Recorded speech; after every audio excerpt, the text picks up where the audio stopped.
Whitehawk Woman at Cuckmere Haven by Joyati Gret Cato. Standing lookout on the brow of the hill, the sheep sleeping under gorse that burns bright with yellow flowers in daylight, dark at night now, with all of us asleep, I am awake. Deeply rooted in this island, yet some white magic rolls over invisible generation after generation, and every generation digs to rediscover ourselves over and over again. Held in the spiraling embrace of time and land, draped in the wrap of heavy sea mist that rises from the water and drifts inland, so far I persist.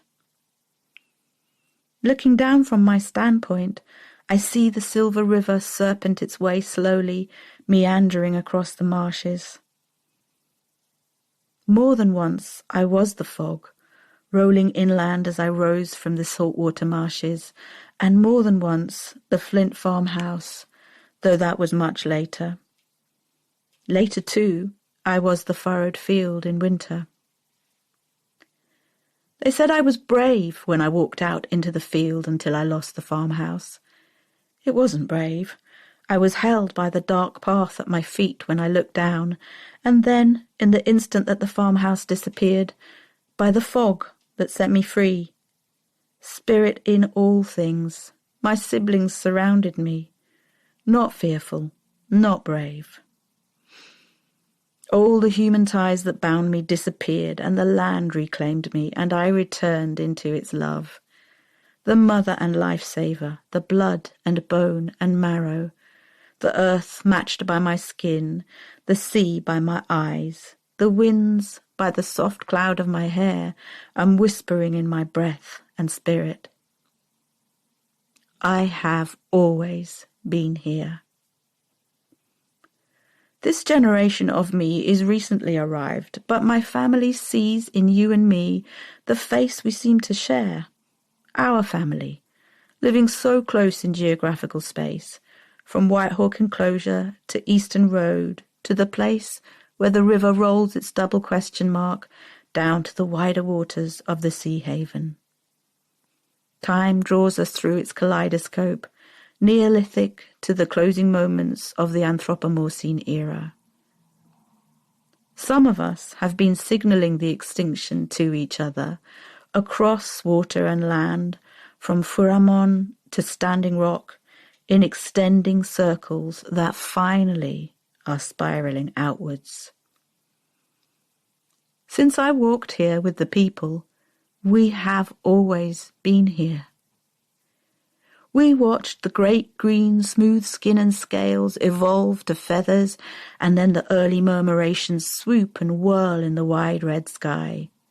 We were strong when we set off, the curious ones, determined, the outcasts and explorers, the arrowhead, the cutting edge. We did not say we helped each other. There was no other.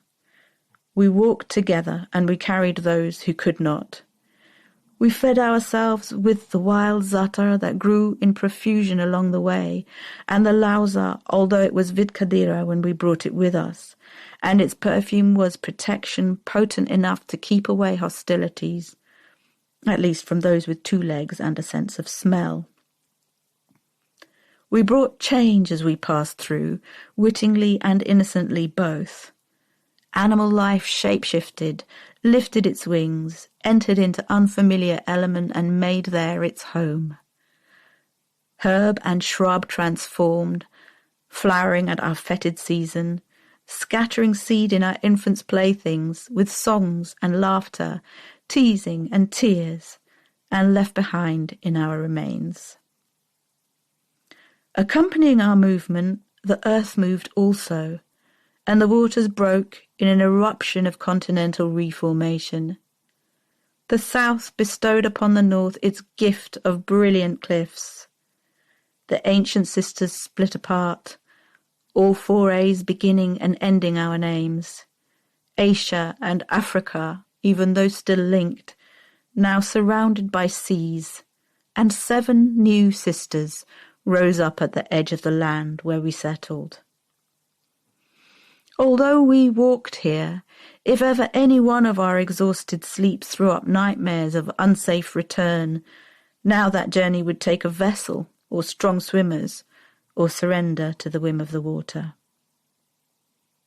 We have always been here.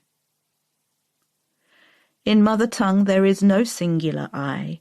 The way we speak the earth and its life into being has only a first people, no first person of any verb.